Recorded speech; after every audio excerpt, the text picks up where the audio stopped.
आप लोग देख लें, संसार में बड़े बड़े संकट लोगों पर आते हैं, चाहे जैसी असाध्य विपत्ति हो, संकट हो, आप गजेंद्र मोक्ष का पाठ करने लग जाओ, अथवा किसी पवित्र संध्योपासन संपन्न पवित्र सदाचारी वैदिक ब्राह्मण के द्वारा संकल्प करा करके आप अनुष्ठान करवाओ, गजेंद्र मोक्ष का पाठ कराओ, तत्काल समाधान मिलेगा, असाध्य से असाध्य संकट की निवृत्ति हो जाएगी। ये गजेंद्र मोक्ष की बड़ी भारी महिमा है। कोई न कोई एक स्तोत्र जरूर पाठ करना चाहिए, भले ही राम रक्षा ही करो, पर रोज करो जरूर।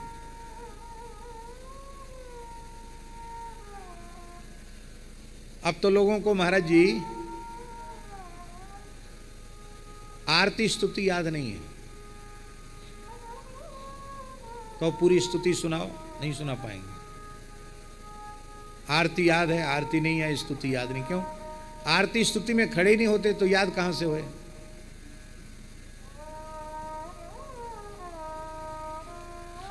हरिद्वार में एक स्थान में हम बैठे थे, बाराघाट वाले महंत जी भी थे और भी कई लोग थे।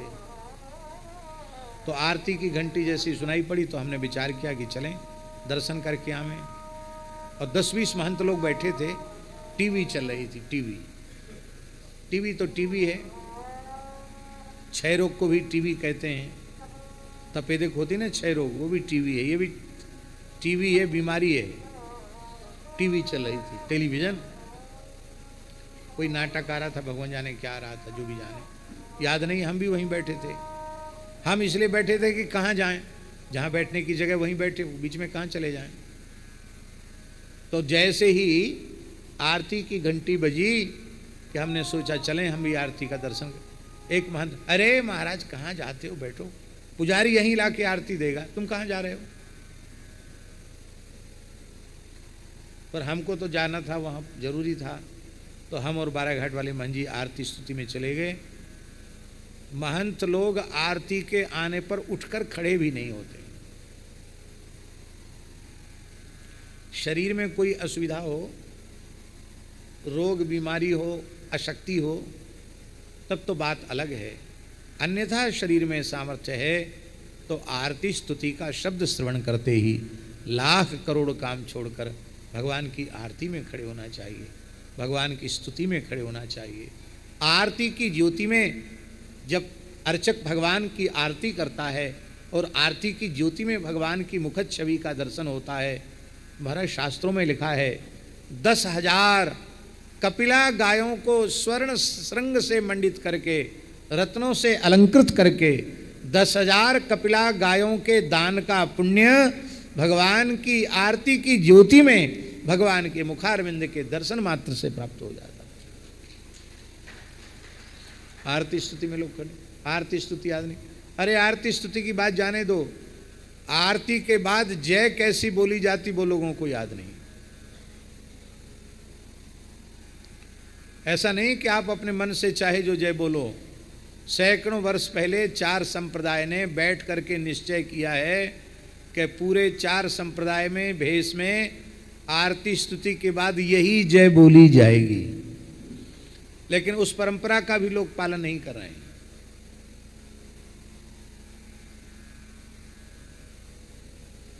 कोई कुछ जय बोलता, कोई कुछ जय बोलता। कई बार मन में आता है महाराज जी कि अब एक विद्यालय ऐसा खुलना चाहिए जिसमें साधुओं को साधुशाही पढ़ाने की व्यवस्था हो। उनको ये सिखाया जाए कि तुम कैसे रहनी कैसी होनी चाहिए, तिलक कैसे लगाओ, लंगोटी कैसे बांधो, अचला कैसे बांधो, नित्य नियम कैसे करो, अंगन्यास करन्यास कैसे करो, ये सिखाने की व्यवस्था होनी चाहिए। धीरे धीरे सब समाप्त होता चला जा रहा है।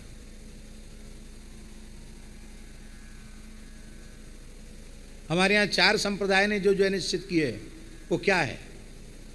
राम कृष्ण देव की, अयोध्या नाथ की, हनुमान गरुड़ देव की, शालिग्राम देव की, नृसिंह देव की, गंगा यमुना महारानी की, सरयू महारानी की, गौ माता की, सब संतन की।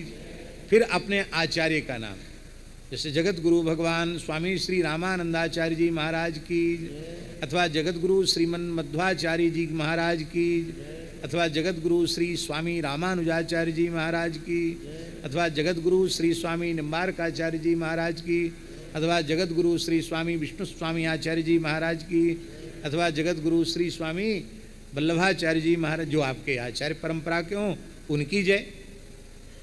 श्री श्री चैतन्य महाप्रभु की, श्रीमन नित्यानंद महाप्रभु की, इसके बाद अपने अपने गुरुदेव की, फिर मंगला श्रृंगार आरती की, जय जय सीताराम अथवा जय जय राधे श्याम, जो आपका मन हो। अब क्रम से आरती बोलना लोगों को पता नहीं, आरती के बाद स्तुति कैसे। आरती में भी सब जगह अलग अलग विधियां हैं। कितनी बार आरती चरण में घुमानी है, कितनी बार नाभि में, कितनी बार मुखारविंद में, कितनी बार संपूर्ण श्रीअंग की करनी है, शंख का जल कितनी बार घुमाना है, सब जगह अलग अलग। एक सी पद्धति पूरे देश में कहीं दिखाई पड़ी आपको? उसका कारण यह है कि जहां जैसे होता है पीछे वाले देखकर वैसे ही करने लग जाते हैं, हो गया। कोई ना कोई एक स्तोत्र अवश्य ही पाठ करना चाहिए, मंत्र का जप करना चाहिए। इसी को माताजी भक्ति का बीज कहा जाता है। और हमारे यहाँ संतों में प्रसिद्ध है, भक्ति बीज पलटे नहीं, जो जुग जाहि अनंत, ऊंच नीच कुल उपजे, होय संत को संत। देख लो, द्रविड़ देश का राजा था ये गजेंद्र, पूर्व जन्म में इसी तमिलनाडु का राजा था, द्रविड़ देश का राजा था, इंद्रद्युम्न इसका नाम था। और उस समय जिस स्तोत्र का पाठ करता था वही स्तोत्र हाथी की योनि में याद आ गया। और जब भगवान को पुकारा तो महाराज जी संतों ने यहाँ तक कहा कि हाथों, गजेंद्र ने कष्ट में कहा, री कहने के पहले पहले भगवान ने प्रकट होकर के अपने चक्र से ग्राहक के मुख को विदीर्ण किया और गजेंद्र की सूंड पकड़ करके जल से बाहर निकाला। पहले ग्राहक का उद्धार किया, इसके बाद गजेंद्र का उद्धार किया। मानो भगवान नारायण ने यह बतला दिया कि जो मेरे भक्त का चरण पकड़ता है उसका कल्याण पहले होता है और फिर बाद में भक्त का भले ही हो, पर भक्त के चरण पकड़ने का कल्याण हो, चरण पकड़ने वाले का कल्याण पहले ही हो जाता है।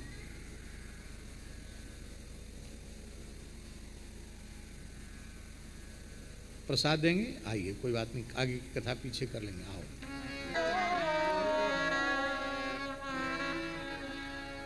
गरुड़ेश आ गए, हृदय से हरि का हा चलकर गले तक नहीं आ पाया। काले कहाँ कहते, हाथी के हृदय मांझ आधो हरि नाम सोए, गरे जौला आयो गरुड़ेश तौलो आ गए। तब तक भगवान आ गए। भगवान ने गजेंद्र भक्त की रक्षा कर ली।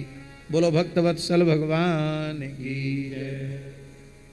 भगवान ने वहां प्रकट होकर के कहा कि जो लोग इस गजेंद्र मोक्ष के द्वारा मेरी स्तुति करेंगे, इस लीला का स्मरण करेंगे, यहाँ के सरोवर का, वन पर्वत का स्मरण करेंगे, क्षीर सागर का, श्वेत दीप का, श्रीवत्स कौस्तुभ मणि बनमाला, कौमुद की गदा, सुदर्शन चक्र, पांचजन्य शंख, पक्षीराज गरुड़ और मेरे सूक्ष्म कला स्वरूप शेष जी, मेरे आश्रय में रहने वाली लक्ष्मी जी, ब्रह्मा जी, नारद जी, शंकर जी, भक्तराज प्रहलाद, मत्स्य, कच्छप, बराह आदि अवतारों का, सूर्य चंद्र अग्नि ओंकार सत्य मूलक प्रकृति, गौ ब्राह्मण, अविनाशी सनातन धर्म, सोम कश्यप और धर्म की पत्नी दक्ष कन्याएं, गंगा सरस्वती, अलकनंदा, यमुना, ऐरावत हाथी, भक्त श्रोमणि, ध्रुव, सप्तर्षि, पवित्र कीर्ति, नल, युधिष्ठिर, जनक आदि का स्मरण करते हैं, वे संपूर्ण पापों से छूट जाते हैं। वो मेरे ही स्वरूप हैं। तो ज़्यादा स्मरण करते न बने तो भक्तमाल के कुछ छप्पे छंद पाठ कर लेने चाहिए। वैकुंठों में ये भू वैकुंठ है, अष्टोत्तर शत दिव्य देश हैं भगवान के, जो पूरे ब्रह्मांड में स्थित हैं। उन समस्त दिव्य देशों के दर्शन का पुण्य केवल श्री रंगनाथ भगवान के दर्शन से प्राप्त हो जाता है। समस्त आलवारों ने भगवान रंगनाथ का स्तवन किया है, समस्त आलवारों ने, धन्य है। और कितनी विलक्षण बात है, भगवान शेषावतार श्री स्वामी रामानुजाचार्य भगवान ने जो भगवान रंगनाथ की सेवा पूजा की मर्यादा पद्धति बनाई थी 1000 साल पहले, वो ज्यों की त्यों आज भी उसी परंपरा से चल रही है। कितनी बड़ी बात, 1000 वर्ष के बाद भी उसमें परिवर्तन नहीं है। और हम भगवान रंगनाथ से प्रार्थना करते हैं कभी परिवर्तन हो भी नहीं। भले मंदिर सरकारी हो गया, वैसे तो सच्ची बात तो यह है कि जब अन्य मत पंथ के लोगों के धार्मिक स्थल सरकारी नहीं हो पाते हैं तो हिंदुओं के ही मठ मंदिर सरकारी क्यों होने चाहिए? बोलो महाराज जी, होने चाहिए क्या? बिल्कुल नहीं होने चाहिए। लेकिन दुख की बात है, दुर्भाग्य की बात है, इसका मूल कारण है संतों का और हिंदुओं का असंगठित रहना। ये संगठित हो जाएं तो कुछ भी संभव नहीं है। आप कहेंगे फिर क्या करेंगे, इतना चढ़ावा आता है, संपत्ति आती, उसको वैदिक सनातन धर्म के रक्षण में लगावेंगे। हैं कितने विपन्न हिंदू हैं, उनकी सेवा में लगाएंगे, गौशालाएं खुलवाएंगे, वेद पाठशालाएं खुलवाएंगे। लेकिन दुर्भाग्य की बात है हिंदू मठ मंदिरों का की बहुत बड़ी रकम विधर्मियों के जो स्थल हैं उनके उद्धार में, उनके पोषण में, मदरसों आदि में उसका खर्च किया जाता है। वोट के कारण सब करते हैं। श्री वृंदावन बिहारी लाल की जय। तो भगवान की भक्ति तो अत्यंत दुर्लभ है। ये द्रविड़ देश का राजा, तमिलनाडु जिसको कहते हैं, द्रविड़ देश का राजा था। इसका नाम इंद्रद्युम्न था। युवावस्था में ही वैराग्य हो गया, सब कुछ त्याग करके, और यह मलयाचल पर्वत पर, जिसको मैसूर में जो मलयाचल पर्वत है, वो मलयाचल पर्वत जहाँ मलयागिरी चंदन उत्पन्न होता है, मलयाद्रि पर ये तप करने लग गया। इसके तपस्या की इतनी प्रशंसा होने लगी कि बड़े बड़े ऋषि महर्षि भी इससे मिलने जाने लगे। एक दिन भगवान अगस्त्य इसका दर्शन करने इसके साथ बैठकर कुछ सत्संग चर्चा करने पधारे। उस समय ये बैठ के माला फेर रहा था। इसने सोचा अब महात्मा तो आते जाते रहते हैं, हमारा नियम पूरा नहीं हुआ, हम क्यों उठ के खड़े हों। उठ के खड़ा नहीं हुआ, उनकी तरफ देखा भी नहीं, उनका कोई सम्मान भी नहीं किया। उस समय श्री अगस्त्य जी कुपित हो गए। एक तो यह क्षत्रिय है, क्षत्रिय का धर्म है कि अपने से ज्येष्ठ श्रेष्ठ ब्राह्मण का सदा आदर करे। ये इतना दुर्विनीत हो गया कि अपने से बड़ों का आदर करना भी इसको भूल गया। बोले तू तामसी हाथी के जैसा बैठा है, जा हाथी की योनि में चला जाए। उसी के हिसाब से इसको हाथी बनना, उन्हीं के हिसाब से इसको हाथी बनना पड़ा। लेकिन पूर्व जन्म में जो भजन किया था उसके पुण्य से हाथी के शरीर से भी वैकुंठ की प्राप्ति हो गई। बोलो भक्तवत्सल भगवान की। ये ग्राह कौन था? बोलिए ग्राह पूर्व जन्म का गंधर्व था। इसका नाम था हू। हा हू गंधर्व हैं। अब नाम क्यों उनका हा हू पड़ा ये तो महाराज जी बता सकते हैं। महाराज जी हंस रहे हैं। लेकिन हा हू शैववाद्या गंधर्वास्त्र साम, ये देवताओं के गंधर्व हैं, गायन में बड़े कुशल होते हैं। तो हू ये गंधर्व हैं। ये इसी सरोवर में जहाँ ये गजेंद्र की लीला हुई है, इसी सरोवर में वो जल विहार कर रहा था, जल क्रीड़ा कर रहा था। और इसी सरोवर में महात्मा देवल खड़े होकर के जप कर रहे थे, नाभि पर्यंत जल में खड़े होकर जप कर रहे थे। ये गोता लगाए लगाए गया और महात्मा का पैर पकड़ करके जल में खींच के भीतर ले गया। जब बेचारे बहुत डर गए तब छोड़ दिया।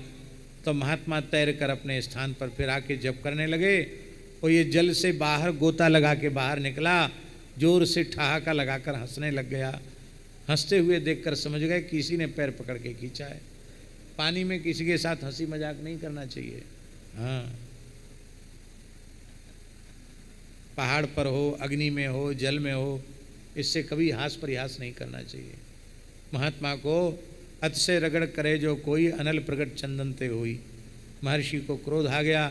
बोले लगता है देवता की योनि से तू ऊब चुका है, ग्राह के जैसे पैर पकड़ता है। शाप देता हूँ तू ग्राह बनकर इसी सरोवर में निवास कर।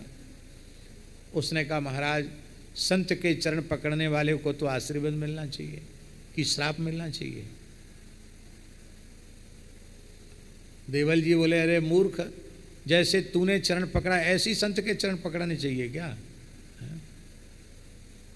एक बहू थी, बोले सासू माँ के आज चरण छूंगी, वैसे तो गाली देती थी, पर बुढ़िया बेचारी सास थी, गई चरण छूने तो चर पकड़ के ऐसे खींच दिया पीछे की तरफ, बेचारी गिरी, कमर टूट गई। तो ये कोई प्रणाम करना होता है? ये कोई प्रणाम करना थोड़ी है। प्रणाम की एक मर्यादा है। बहुत से लोग ऐसे होते हैं जो दौड़कर पैर ही पकड़ते हैं। अब बेचारा चलने वाला चल रहा है, अकस्मात कोई पैर पकड़ ले तो क्या होगा? डिसबैलेंस हो जाएगा, गिर जाएगा। उसका भले ही हाथ पांव टूट जाए, बत्ती सी टूट जाए, उन्हें इसकी कोई परवाह नहीं। उनको तो पुण्य चाहिए, पैर पकड़ना है। एक बात बहुत ध्यान से सुने, धर्मशास्त्र की मर्यादा के अनुसार चलते हुए समय प्रणाम नहीं करना चाहिए।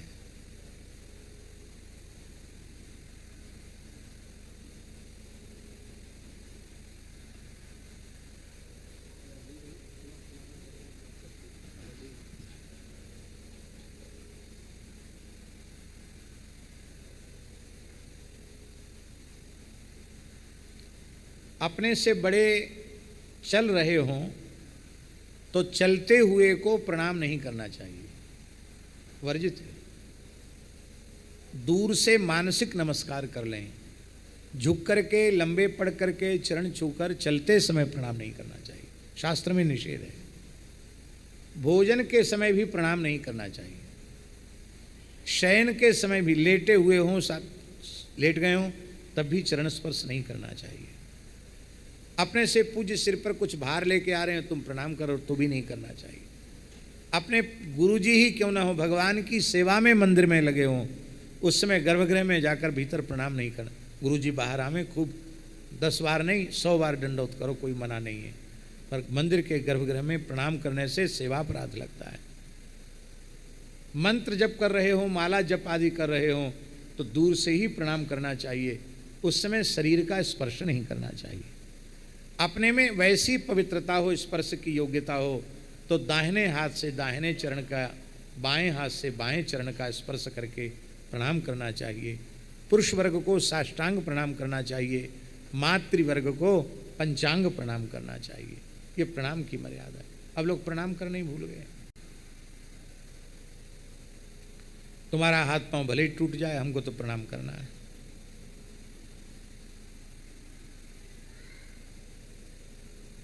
एक और बात कह रहे हैं, कहनी जरूरी है। हम जिनको प्रणाम करना चाहते हैं, क्या उनके जैसा शौचाचार हमारे भीतर है?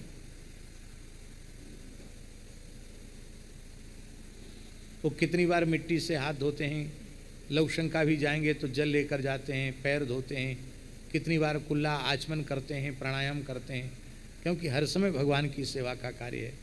कितने पवित्र रहते हैं। आप खड़े खड़े से लवशंका करते हैं, हाथ पैर भी ठीक से धोते नहीं, तो क्या आप छू सकते हैं?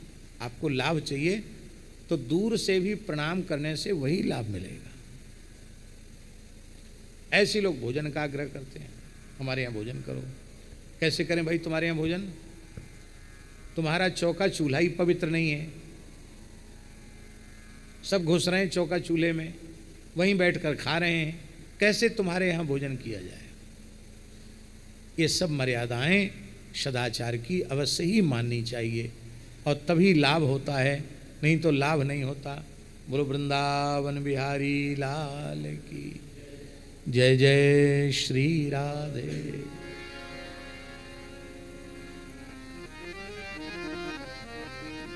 हाँ, तो जिन महात्माओं का ऐसा नियम है कि वे किसी से भी चरण स्पर्श नहीं कराते हैं, उनके नियम की रक्षा हमें करनी चाहिए, उनको दूर से प्रणाम करें। ऐसा नहीं कि हमने उनका नियम तोड़ दिया, अब बड़ा भारी किला जीत लिया हमने, ये नहीं, ये ठीक नहीं है। बोलो वृंदावन बिहारी लाल। तो प्रणाम की मर्यादा से प्रणाम करना चाहिए। एक समय की बात है कि संपूर्ण देवता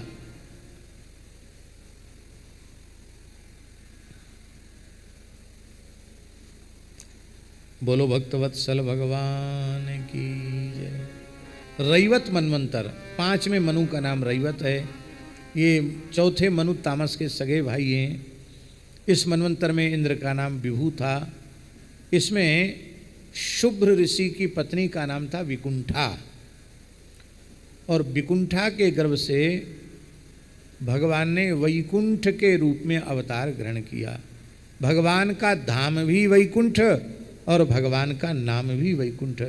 वैकुंठ नामक श्रेष्ठ अपने पार्षदों के सहित स्वयं भगवान वैकुंठ ने अवतार ग्रहण किया। वैकुंठ धाम की जय, वैकुंठनाथ की जय। ये वैकुंठ कैसे प्रकट किया, बहुत उत्तम बात है। रमया वैकुंठ कल्पितो येन लोको लोक नमस्कृतः रमया प्रार्थमानेन देव्या तत्प्रिय काम्यया। ये रमा वैकुंठ भगवान की प्रार्थना, लक्ष्मी जी की प्रार्थना पर भगवान ने प्रकट किया। जब भगवान ने हरिमेधा ऋषि की पत्नी हरिणी के गर्भ से जन्म लिया, भगवान का नाम हुआ श्री हरि। तो भगवान की लक्ष्मी जी तो अनपायिनी है, लक्ष्मी जी भगवान से दूर नहीं रहती। तो जब भगवान नारायण ने ऋषि कुल में ब्रह्मकुल में अवतार लिया, तो लक्ष्मी जी ने भी ब्राह्मण कुल में अवतार लिया। किसकी बेटी बनी लक्ष्मी जी जानते हैं? बाबा जी की बेटी बनी। भगवान श्री भृगु जी महाराज की पुत्री बनी। साधारण नहीं है भृगु जी, नारायण भगवान के ससुर जी हैं, ससुर जी। हाँ, भृगु जी की पुत्री के रूप में लक्ष्मी जी का जन्म हुआ। इनका नाम हुआ भार्गवी। क्या नाम हुआ? भृगु कन्या होने से भार्गवी नाम हुआ। और उस समय इनका विवाह भगवान हरि के साथ इनका विवाह हुआ। बड़ी भारी बारात निकली। ब्रह्मा जी ने विवाह पढ़ा और देवता लोग विवाह में सम्मिलित हुए। शंकर जी सब, महाराज, ऋषि महर्षि, बड़ी भारी बारात, बड़ा विस्तार से वर्णन है। जब भगवान हरि अपनी पत्नी रमा देवी के साथ गरुड़ पर विराजमान होकर जाने लगे, तो ब्रह्मलोक की सीमा का जैसे ही अतिक्रमण किया, लक्ष्मी जी बोली कहाँ जा रहे हो? बोले त्रिपाद विभूति वैकुंठ, वही हमारा नित्य धाम है। त्रिपाद विभूति जानते हैं? परम पद। त्रिपाद विभूति वैकुंठ, परम व्योमनि में अवस्थित वैकुंठ। 3 पाद में भगवान का वैकुंठ है और 1 पाद में अनंतानंत ब्रह्मांड हैं। इसलिए भगवान के धाम को त्रिपाद विभूति कहा गया। उस त्रिपाद विभूति धाम में ब्रह्मा जी का, शिव जी का भी अपने दिव्य देह से प्रवेश नहीं होता। वे ध्यान में ही भगवान का अनुभव कर पाते हैं। ऐसे उस दिव्य धाम की ओर भगवान जाने लगे। लक्ष्मी जी ने चरण पकड़ लिए। बोले प्रभो, आप जीवों को बहुत दुर्लभ होते चले जा रहे हैं। ये ज़्यादा दुर्लभ बन जाओगे तो आपको कोई नहीं पूछेगा, इसलिए आप जीवों को थोड़ा सुलभ बन जाइए। त्रिपाद विभूति में ब्रह्मा जी शंकर जी नहीं जा सकते, दूसरा कौन जाएगा? तब रमा की प्रार्थना पर भगवान ने ब्रह्मलोक के ऊपर विरजा नदी के उस पार तट पर रमा वैकुंठ प्रतिष्ठित किया। कौन सा वैकुंठ? एक महावैकुंठ है, एक रमा वैकुंठ है। रमा वैकुंठ रमया प्रार्थ्यमानेन देव्या तत्प्रिय काम्यया। रमा देवी की प्रसन्नता के लिए जो वैकुंठ स्थापित किया उसका नाम रमा वैकुंठ है। ये अवतार यहीं से होते हैं। जय विजय के साप वाली लीला भी यहीं होती है, क्योंकि त्रिपाद विभूति में न साप है न वहाँ अनुग्रह है। वहाँ तो एक जैसा ही समय निरंतर बना रहता है। ये अवतार का उपक्रम भी यहीं से चलता है। भगवान बोले लक्ष्मी जी से, अब तो हम जीवों के लिए सुलभ हो गए। बोले बिल्कुल झूठी बात है, ब्रह्मलोक ही सब नहीं आ पाते हैं, तो आपके वैकुंठ में कौन आएगा? और ध्रुव जी आ गए वैकुंठ, रमा वैकुंठ तक, सब लोग ध्रुव जी थोड़ी हो जाएंगे। आप जीवों को और सुलभ बन जाइए। तब भगवान ने क्षीर सागर के मध्य में श्वेतदीप वैकुंठ प्रकट किया। ये श्वेतदीप वैकुंठ धरती पर ही है। भगवान बोले अब तो हम सुलभ हो गए। लक्ष्मी जी बोली अभी भी सुलभ नहीं हुए। क्यों? इसलिए सुलभ नहीं हुए क्योंकि योगियों को क्षीर समुद्र का समाधि में दर्शन होता है। भौतिक विज्ञान वाले तो आज तक नहीं खोज पाए कि कहाँ है क्षीर समुद्र। खोज लेते तो जैसे पेट्रोल डीजल लोग भर भर के ले आते हैं, ऐसे ही पूरे विश्व में पाइपलाइन बिछ जाती क्षीर समुद्र से, सबको बढ़िया दूध मिलने लग जाता। तो समाधि में ही लोग अनुभव करते, सब थोड़ी वहाँ पहुँच पाते हैं। बोले प्रभु अभी भी आप जीवों को दुर्लभ हैं और सुलभ बन जाइए। तब भगवान ने भौमा पुरुष वैकुंठ को प्रकट किया जो लोकालोक पर्वत के ऊपर है। बोले अब तो हम सबके लिए सुलभ हो गए, पहाड़ पर जाकर बैठ गए। अरे बोले अर्जुन को आपकी कृपा न होती तो आप भौमा पुरुष वैकुंठ का दर्शन नहीं कर पाते, और आपकी कृपा न होती तो आपके मित्र अर्जुन भी वहाँ न पहुँच पाते। कौन पहुँचेगा भौमा पुरुष के लोकालोक पर्वत के ऊपर अवस्थित भौमा पुरुष वैकुंठ में। तब आप और सुलभ बन जाइए। तब भगवान बोले तब ठीक है, तब तुम चिंता मत करो, हम विभव व्यूह इस रूप में अवतार ले लेते हैं। मत्स्य कच्छप वाराह हंस हयग्रीव नृसिंह आदि रूपों में अवतार ले लेते हैं। बोले उसमें तो जिस समय आपने अवतार लिया उस समय के लोगों को सुलभ थे, बाद में तो फिर आप दुर्लभ हो गए। बोले हम रामकृष्ण के रूप में अवतार ले लेते हैं। बोले उसमें भी आप राम लक्ष्मण भरत शत्रुघ्न 4 रूपों में प्रकट हुए, वासुदेव संकर्षण प्रद्युम्न अनिरुद्ध 4 रूपों में प्रकट हुए, पर वहाँ 11,000 वर्ष और यहाँ 125 वर्ष लीला करके फिर लीला समेट ली आपने, फिर आप दुर्लभ हो गए।